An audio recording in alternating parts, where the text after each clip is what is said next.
Hello नमस्कार, स्वागत है आपका डोडियाज एकेडमी पर। उम्मीद करता हूं आप क्लासेस को एंजॉय कर रहे होंगे और बहुत बेहतरीन तरीके से बेसिक इलेक्ट्रिकल इंजीनियरिंग के कंसेप्ट को आप सीख रहे होंगे। आज हमारे पास एक बहुत ही मजेदार प्रॉब्लम मैं आपके साथ लेकर आया हूं। यहाँ प्रॉब्लम को हम डिस्कस करेंगे और हम देखेंगे कि हम किस तरह से करंट की वैल्यू पता कर सकते हैं with the help of KCL और with the help of KVL और with the help of superposition. जितनी भी हमने मेथड्स पढ़ी है, जो भी मेथड हमको सुटेबल लगती है, हम उसको एक ही क्वेश्चन में अप्लाई कर सकते हैं। और ध्यान रखिएगा, आप कोई सी भी मेथड अप्लाई करें, आपका आंसर सेम आएगा। तो चिंता की कोई बात नहीं। अगर एग्जाम में क्वेश्चन आता है और वहां पे अगर बिल्कुल भी मेंशन नहीं किया गया है कि आपको कोई पर्टिकुलर मेथड अप्लाई करना है, वहां पर ऐसा नहीं दिया गया है कि आपको केसीएल अप्लाई करना है या फिर केवीएल अप्लाई करना है, जस्ट पूछा गया है determine the current I, find the value of current I, calculate the value of current I, तो आपको जो मेथड सुटेबल लगती है वो आप अप्लाई कर सकते हो।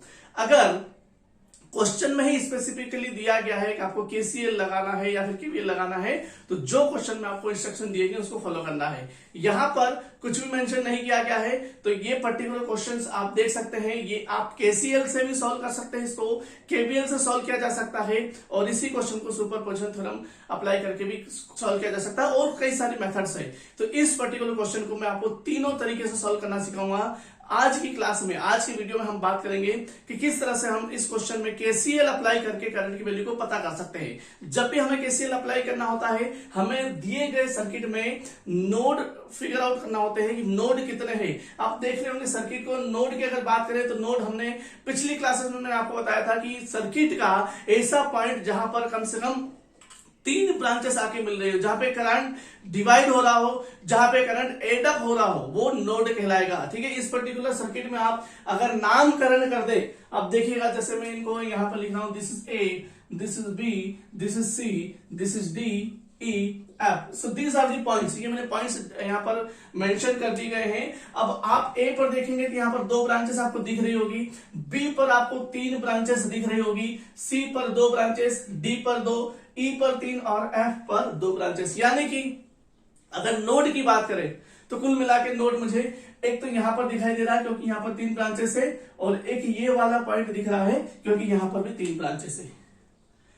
तो इस सर्किट में 2 नंबर ऑफ नोड्स हमको मिले हैं। और आगे जैसा कि हम जानते हैं कि जब हम नोड फिगर आउट कर लेते हैं, उसके बाद किसी एक नोड को रेफरेंस नोड कंसीडर करना होता है। उस एक नोड को, उसका जो वोल्टेज है 0 करना होता है। उस नोड को हम ग्राउंड करते हैं, वहां का वोल्टेज 0 मान के चलते हैं। तो हमने माना कि ये जो नोड ई है, ये रेफरेंस नोड है हमारा, और इसको हमने ग्राउंड कर दिया। ग्राउंड करने के बाद यहां का जो वोल्टेज है वो 0 वोल्ट हो गया। ठीक है, हमने क्या माना, ई जो नोड है वो रेफरेंस नोड है। हमें रेफरेंस नोड की आवश्यकता होती है क्योंकि जो भी हम इक्वेशन लिखेंगे वो कंपेयर की जाएगी रेफरेंस नोड से। तो रेफरेंस नोड को हमने कंसीडर कर लिया है, यहाँ का वोल्टेज 0 मान लेंगे। एंड हम ये मान लेते हैं कि ये जो नोड बी है, इसका वोल्टेज है वीबी। नोड बी का वोल्टेज हमने एज्यूम कर लिया VB. Let us say suppose the voltage at node B is VB. इसके बाद हमें कुछ नहीं, इस नोड बी पर अप्लाई करना है KCL. Apply KCL at node B.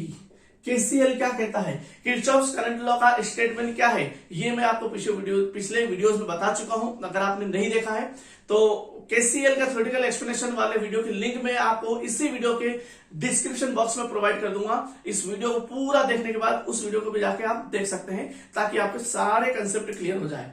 Kirchhoff's current law की अगर बात करें तो total incoming current is always equal to the total outgoing current. ऐसा स्टेटमेंट में कहा गया है, total incoming current is always equal to the total outgoing current, या फिर in other words we can say the algebraic sum of all currents is always equal to the 0। तो हमें इस नोड पर ये देखना होगा कौन सा करंट इनकमिंग है, कौन सा करंट आउटगोइंग है, और उनको हम सम अप करके एक दूसरे के बराबर पुट कर देंगे। क्या कह रहा है केसीएल का स्टेटमेंट? केसीएल का स्टेटमेंट कह रहा है total incoming current is equal to the total outgoing current. So this is the statement of KCL. This is the statement of KCL. Let us say suppose जब हम यहां node B की बात कर रहे हैं, तो नोड बी पर हमें पता होना चाहिए कौन सा करंट इनकमिंग है, कौन सा करंट आउटगोइंग है। अगर हमें कुछ भी नहीं दे रखा हो तो दो कंसेप्ट यहाँ पे काम करते हैं।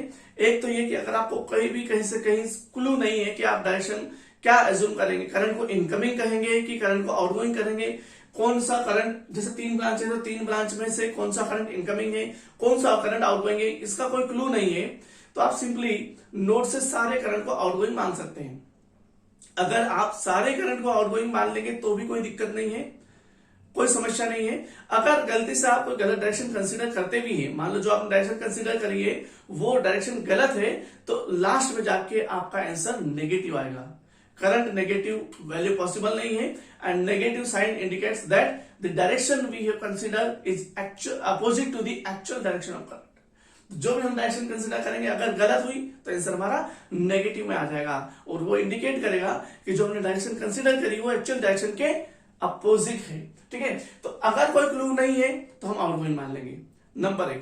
नंबर 2, अगर हमारे पास बैटरी है तो हम जानते हैं कि बैटरी के माइनस टर्मिनल से प्लस टर्मिनल की ओर करंट फ्लो होता है।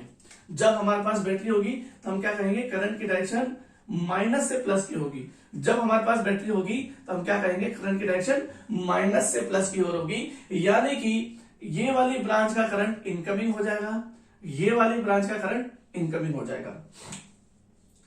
तीसरी ब्रांच में कोई भी क्लू नहीं दे रखा है, इसका मतलब ये हम यहां पर मान सकते हैं this is outgoing current, the current I is outgoing. Actually मानने की जरूरत ही नहीं, आप क्वेश्चन को देखें। ठीक है, मैंने इसको स्किप कर दिया, 2 मिनट आप क्वेश्चन को देखें। क्वेश्चन में करंट की डायरेक्शन ऑलरेडी मेंशन की होगी, current is flowing from top to down, top to bottom ये फ्लो हो रहा है, एक्चुअल में दे रखा है, यहां पर हमको मानने की जरूरत नहीं है। ठीक है, इधर नहीं दिया था हमने मान लिया, इधर नहीं दिया था हमने मान लिया। कुल मिला के इस नोड पर 2 करंट इनकमिंग है और 1 करंट आउटगोइंग है। ठीक है, सो कौन कौन से करंट है इनको हम एज्यूम कर लेते हैं। मैंने माना कि this is current I1, this is current I2। So I1 and I2 currents are incoming current and current I is outgoing current. So total incoming current is equal to the total outgoing current. So I1 plus I2, this is the total incoming current and I. So KCL का statement इस node B पर क्या हुआ, I1 plus I2 equal to the I. And what is the value of I1? What is the value of I2? What is the value of I? So let us write the values of these currents. So I1 is basically, how we can write the values? हम जानते हैं current हमेशा higher potential से lower potential की ओर flow होता है। Current I is equal to the voltage divided by resistance, and voltage is basically nothing but it is the potential difference. अगर मैं इसकी बात कर रहा हूं I1 की, तो I1 करंट फ्लो हो रहा है A से B की ओर, यानी कि A का पोटेंशियल ज्यादा है, B का पोटेंशियल कम है। हम ये कह सकते हैं, मान लो अगर यहाँ का पोटेंशियल अगर हमको नहीं पता है तो हम कहेंगे VA, तो VA माइनस VB। लेकिन इस केस में क्या हो रहा है कि यहां पर हमारे पास बैटरी गिवन है, बैटरी गिवन है 50 वोल्ट की, उसका पॉजिटिव टर्मिनल ऊपर की ओर है, नेगेटिव टर्मिनल नीचे की ओर है। इसका मतलब ये हुआ कि यहां पर वोल्टेज होगा -50 वोल्ट और यहां पर वोल्टेज होगा +50 वोल्ट, सिंपल। और this current I1 is flowing from +50 volt to VB. This is the 50 volt. 50 volt से VB की ओर फ्लो हो रहा है, तो हम क्या कहेंगे, 50 volt minus VB divided by resistance. Resistance कितना है, 5 ohm.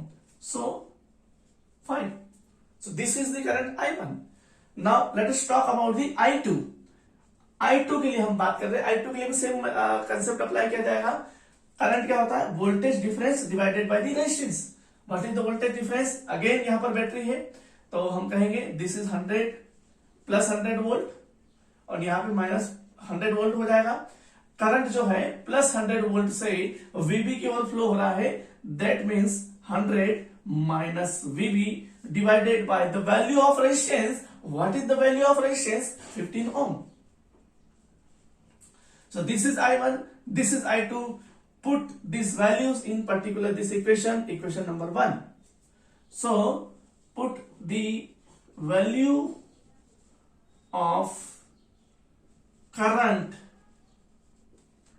I1 and I2 in equation 1. So this is I1, this is I2. So I can write 50 minus VB divided by 5. This is I1. I1 plus I2 plus I2. What is I2? 100 minus VB divided by 15 equal to the what? Equal to the I. इसको solve करेंगे, देखिएगा हमारे पास VB variable है, एक ही variable है, तो एक ही equation solve करेंगे और यहां पर हमें VB की वैल्यू मिल जाएगी। इस इक्वेशन को सॉल्व करना है मुझे, और जब मैं इस इक्वेशन को सॉल्व करूंगा तो मुझे VB की वैल्यू मिलेगी, और VB की वैल्यू की मदद से मैं करंट I1, I2 या फिर इसको भी कैलकुलेट कर सकता हूं। इसको भी तो लिखना है मुझे, इसको भी लिख लेता हूं मैं। I को क्या लिखूंगा मैं? I क्या हो जाएगा? अगेन करंट क्या होता है? Potential difference divided by resistance. Potential difference क्या हो जाएगा? यहां का पोटेंशियल है VB, यहां का पोटेंशियल है 0, तो पोटेंशियल डिफरेंस क्या हो जाएगा? VB माइनस 0, और रेजिस्टेंस क्या है? 10 ओम। सो VB minus 0 divided by 10, so this is current I। अब हम क्या करेंगे? इसको एलसीएम लेके सॉल्व करेंगे। पहले मैं इसको थोड़ा सा रीअरेंज कर देता हूं मैं। This is 50 minus VB divided bye 5 plus 100 minus VB divided by 15 minus VB divided by 10 equal to the 0। LCM कितना आएगा? 5, 15 और 10, इनका एलसीएम अगर हम लेंगे तो मुझे एलसीएम मिलेगा 30, एंड 30 यहां पर आ जाएगा 6। जब हम सॉल्व करेंगे, एलसीएम आपको आता होगा, तो जब मैं सॉल्व करूंगा तो कितना हो जाएगा? 6। 50 माइनस VB, यहां पे मुझे मिलेगा 2, 100 माइनस VB एंड माइनस यहां पे मुझे मिलेगा 3 VB equal to the 0। This will get 0 के साथ 30 मल्टीप्लाई करेंगे 0 हो जाएगा, और इनको मल्टीप्लाई करेंगे तो this will be 300 minus 6 VB plus 200 minus 2 VB minus 3 VB equal to the 0।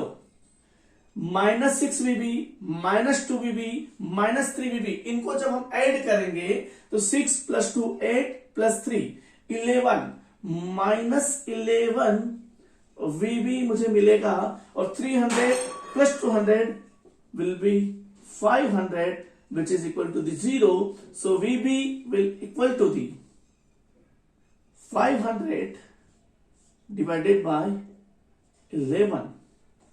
VB will be equal to the 500 divided by 11। जब मैं इसको सॉल्व करूंगा तो 45 पॉइंट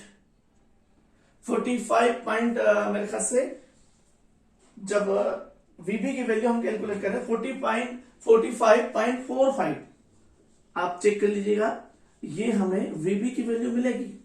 लेकिन हमें क्या पता करना है? Determine the current I। हमें I की वैल्यू पता करना है, तो I का मैथमेटिकल एक्सप्रेशन क्या हमने लिखा था? I is simply equal to the VB minus 0 divided by 10, यानी कि VB divided by 10। What is the value of VB?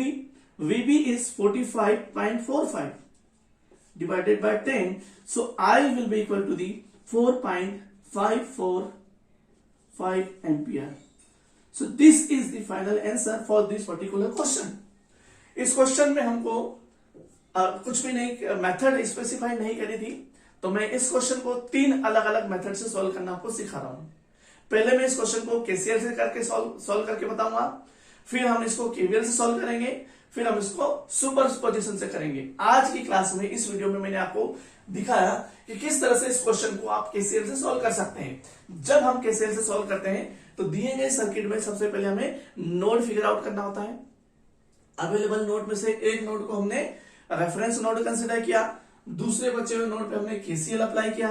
What is the statement of KCL? Total incoming current is always equal to the total outgoing current. Total incoming current is equal to the total outgoing current. ये statement हमने लिखा, हमने figure out करे कौन से current incoming है, कौन से करंट आउटगोइंग है, और यहाँ पे इस स्टेटमेंट में पुटअप कर दी। पुटअप करने के बाद करंट I1 और I2 की हमने मैथमेटिकल वैल्यूज फिगर आउट करी, इन वैल्यूज को हमने इस इक्वेशन में रखा और इस इक्वेशन को बहुत ही सिंपल मैथमेटिक्स से एलसीएम की मदद से सॉल्व किया। एक इक्वेशन मिली, उस इक्वेशन को सॉल्व किया और हमें वीबी की वैल्यू मिल गई और वीबी की वैल्यू की मदद से हमने करंट आई की वैल्यू को फिगर आउट कर लिया। उम्मीद करता हूं पूरा वीडियो आपको आसानी से समझ में आया होगा। अगर आपने केसीएल का थ्योरेटिकल एक्सप्लेनेशन वाला वीडियो नहीं देखा है तो आप यहां पर क्लिक करके देख सकते हैं। मिलते हैं अगली क्लास में, तब तक के लिए धन्यवाद। जय हिंद, नमस्कार।